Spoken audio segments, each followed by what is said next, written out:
Hey guys, some of you might be asking, when is the best time to take various supplements that you might have? If you, like me, have a drawer full or a cabinet full of supplements, sometimes it starts to get confusing as to when to take them to get the best results. Hey guys, I'm Dr. Tim with Optimized Wellness Center. Let's dive in and see if we can make sense of this. Alright, so generally speaking, although there's really probably no harm of taking these with food, without food, etc., it's best that you follow the recommendations of your trusted healthcare provider. Now, there are some suggestions, though, as it relates to when to take these that may improve how they function in your body and you getting the best outcomes from those supplements that you've purchased and sought out. All right, so there are a few things to consider, whether they're stimulatory or whether they're calming, and whether you should be taking them with or without food. These are the big factors that we need to consider. Then we're going to also tap into whether we're dealing with herbs, enzymes, vitamins, minerals, fatty acids, amino acids, and then caffeine. All right, guys, let's get into it. On top of that, there actually are a few additional things to consider as it relates to how would you store and or carry them. Now, some folks like to put them into containers like these where there's lots of little tabs you can put them into, and they make little labels on the top so that they can do that. Now that's if you're really organized. Other individuals have containers like these where on the top of it, it actually has a little post-it notes here where you can actually write them in, and as you've used these, you can actually just tear off this post-it note and you can go to the next page. Other people are with the trusty, tried and true little cap boxes here. Problem is you can only get a few into these, and so it might be a little bit challenging. And then lastly, especially if you're going to be traveling either to work or traveling in general, getting on airplanes or going away for a period of time, these little baggies can be especially helpful. These might give you an opportunity to be able to put your morning ones in here with foods with there, etc., and you can put a little label on these. So just some thoughts about how you might be able to organize or transport these and when you're doing that.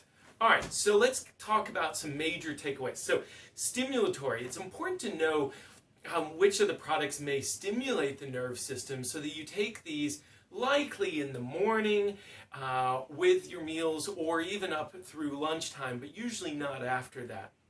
Now, calming supplements may be taken in the morning for individuals who awake with higher levels of stress, or they know that they enter a day that's going to be especially stressful, but often they're taken in the second half of the day as we're starting to wind down and getting ready for bed. Now, there are other things that might be helpful to take on an empty stomach, and so this subset of supplements, these are ones that you may want to be able to take away for faster absorption. And then there are things like vitamins A, D, E, and K. And these are ones that are what's called as fat soluble, and therefore you would want to take these with food, because this will help to improve not only the absorption of these supplements, but also they have a synergistic effect of helping to process those foods and make them more available. So the major times that people would take supplements tend to be before breakfast on an empty stomach, and then with meals, breakfast, lunch, and dinner. And then there's some that are taken at the end of the night, right before bed on an empty stomach again. Granted, I understand there always are some exceptions. Things like mood enhancers, 5-HTP, GABA, L-tyrosine, these would be taken between meals for quicker absorption through the day. But generally speaking, we're going to be talking about these other times that I just mentioned. So, again, it's also important for you to listen to your trusted advisors, your healthcare practitioners that are trained and knowledgeable about this subject, because they probably have a plan for you. Okay, so let's take just a couple of basic examples here.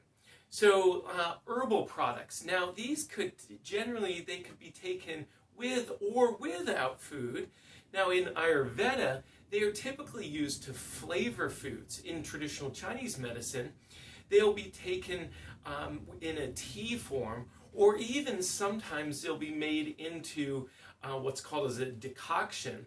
And this is where they'll grind them down and they'll add some honey or something else, and they'll make like a pellet or a tablet. These are kind of the precursors to our supplements. Now, when I lived in China, we had to take these, and some of them tasted quite awful, and they were not including the honey to make them more palatable. The ones that were taken in teas were much more easily consumed. This is just my memory and experience of that. Now, you can consider some other herbals like adaptogens, which would be calming. In this case, we'd be talking about things like ashwagandha, phosphatidylcholines, and then we would have passion flower, or ones that would be energizing, and this could include rhodiola. Now, consider whether they're calming or energizing as to when you would want to take these so that you would get the appropriate result. In the instance of enzymes, there are different kinds of enzymes. There's proteolytic enzymes and digestive enzymes. Proteolytic enzymes are generally taken away from food, whereas by contrast, digestive enzymes, as the name indicates, would be taken with food to facilitate your digestion of those foods that you're consuming. Now, some folks might specify that you should take them immediately before the meal to help to enhance the total digestion. I wouldn't get that nuanced, and just take them as best you can, either before or with the meal itself. Now, in the instance of vitamins, there are so many that you can choose from, but the common ones that you might be considering are things like vitamin A, B, C, D, and E. Now, often you will take these with food to help your body to process the foods better and better assimilate the foods for energy production. Now, vitamins A, D, E, and K, these are all fat soluble, and they really must be taken with food, and ideally with foods that have fats in them of whatever the form is, so they can be properly digested. In the instance of B vitamins, this helps with carbohydrate processing, so it would be helpful if you had some carbohydrates in that meal. And then there's something else that's in a little bit of a different category, betaine HCl, and this helps to produce stomach acids, and therefore ideally you're going to take this mid-meal, because if you took it on an empty stomach, it would probably not feel good and you would feel very nauseous. All right, let's move on to minerals. So when we think of minerals, we're often thinking of things like selenium, chromium, magnesium, and electrolytes.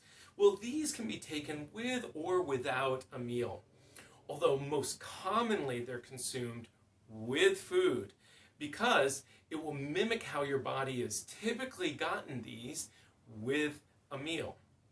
This is especially true for zinc, which will make you feel nauseous if you're taking it on an empty stomach.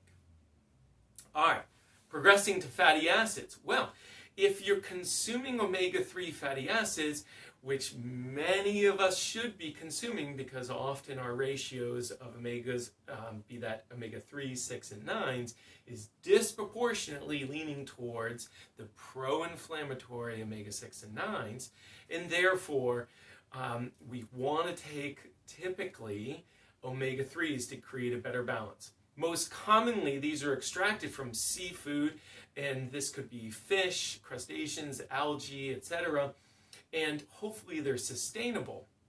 These should be taken with food so that you can get proper absorption of these. On to amino acids.